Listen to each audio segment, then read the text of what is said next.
Mbola faly miarahaba-nao indray ny tenako anio fa 1 ny volana aogositra 2024.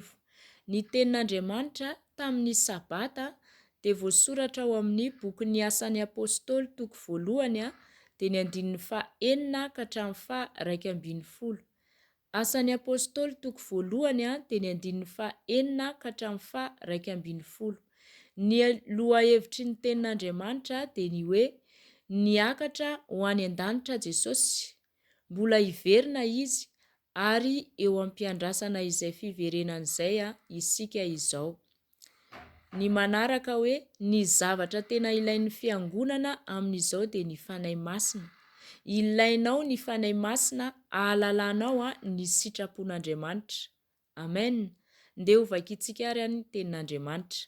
Ny titra ny tenin'Andriamanitra dia ny hoe ny niakaran'i Jesosy ho any an-danitra. Amin'ny anaran'i Jesosy, koa izay tafangona teo dia nanontany azy hoe tompoko, amin'izao va no ampodianao ny fanjakana ho amin'ny Israely? Fa hoy kosa izy taminy, tsy anjaranareo ny ahafantatra ny andro na ny fotoana izay efa notendren'ny Ray amin'ny fahefany irery ihany, fa azo ery ianareo amin'ny ahatongavan'ny fanahy masina aminareo, ka ho vavolombeloko any Jerosalema sy manerana any Jodia sy i Samaria ary hatrany amin'ny faran'ny tany. Rehefa nilaza izany Jesosy dia nakarina. Raha mbola nijery izy ireo, nisy rahona nitondra azy ka tsy hitan'ny masony intsony izy.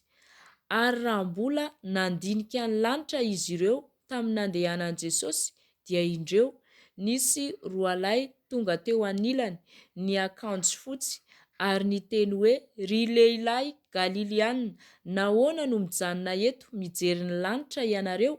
Iny Jesosy izay nampiakarina niala taminareo ho any an-danitra iny dia mbola ho avy indray tahaka ny nahitanareo azy niakatra ho any an-danitra. Amen.